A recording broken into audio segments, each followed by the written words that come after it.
ஆண்டவர் பாத்தீங்கன்னா என்னன்னா அந்த சிலுவையில என்ன செய்து முடித்தார்?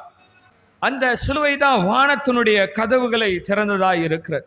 நாம் நீதிமானாக்கப்பட்டோம். சிலுவையிலே தான் நாம் நீதிமானாக்கப்பட்டோம். நாம் மன்னிப்பை அடைந்தோம். நாம் சிலுவையிலே கிருபையை பெற்றுக்கொண்டோம்.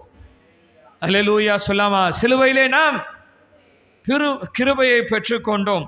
நாம பாருங்க, சிலுவையினால பாருங்க நம்ம சுகம் பெற்றிருக்கிறோம். நாம் சிலுவையினால மீட்கப்பட்டிருக்கிறோம். அல்லேலூயா. நாம் சிலுவையினால ஒப்புரவாக்கப்பட்டிருக்கிறோம். பிதாவோடு ஒப்புரவாக்கப்பட்டு இருக்கிறோம். அது பேர் ரீகன்சிலியேஷன். சரிங்களா? சிலுவையினால நாம் பாருங்க நித்திய வாழ்விற்கான நம்பிக்கையை அடைந்திருக்கிறோம். 7 காரியங்கள் இருக்கிறது. அல்லேலூயா. என்னன்னா இந்த வானத்தினுடைய கதவுகள் அங்கேதான் திறக்கப்படுகிறது. அங்கே திறந்துதான் இந்த காரியங்கள் எல்லாம் நமக்கு கொடுக்கப்படுகிறது. அல்லேலூயா சொல்லாமா? இதுதான் சிலுவை பற்றின உபதேசம், சிம்பிளா சொல்ல போனா. ஆனா இதற்கு பின்பாக ஒரு பெரிய பேமெண்ட் இருக்கிறது. இது நம்ம ஒரு சைட்ல நின்று நம்ம லாபத்தை பார்த்து கொண்டு இருக்கிறோம். நாம பாருங்க நம்ம சிலுவையில அடைந்த காரியங்களை நம்ம லிஸ்ட் பண்ணி சொல்றோம். ஆனா அதற்கு பின்பாக இயேசு கிறிஸ்துவினுடைய தியாகம் இருந்திருக்கிறது. அல்லேலூயா. அவர் பரலோகத்தை விட்டு அவர் இறங்கி வந்திருக்கிறார். அவர் தாழ்மையினுடைய ரூபத்தை எடுத்துக்கொண்டார். அல்லேலூயா. அவர் மண்ணிலே அவர் பிறந்தார். மனுஷ சாயலாய் பிறந்திருக்கிறார்.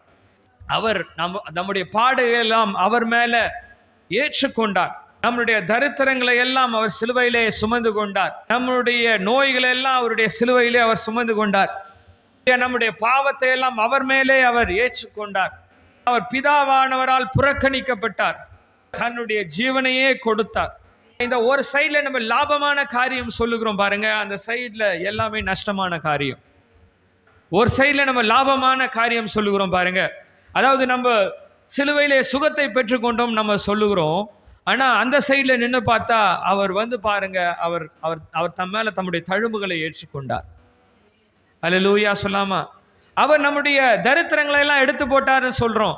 ஆனா அந்த சைட்ல நின்று பார்த்தா அவர் தம் மேல தரித்திரத்தை அவர் எடுத்துக்கொண்டார். நாம பிதாவானவரோட ஒப்புரவாக்கப்பட்டோம் என்று சொல்லுகிறோம். அந்த சைட்ல பார்த்தா அவர் பிதாவானவரால் புறக்கணிக்கப்பட்டவராய் நிற்கிறார். அவர் நாம் நீதிமானாக்கப்பட்டிருக்கிறோம் என்று சொல்லும் பொழுது அவர் அந்த சைட்ல நம்மளுடைய பாவத்தை எல்லாம் எடுத்துக்கொண்டார். அல்லேலூயா சொல்லாமா?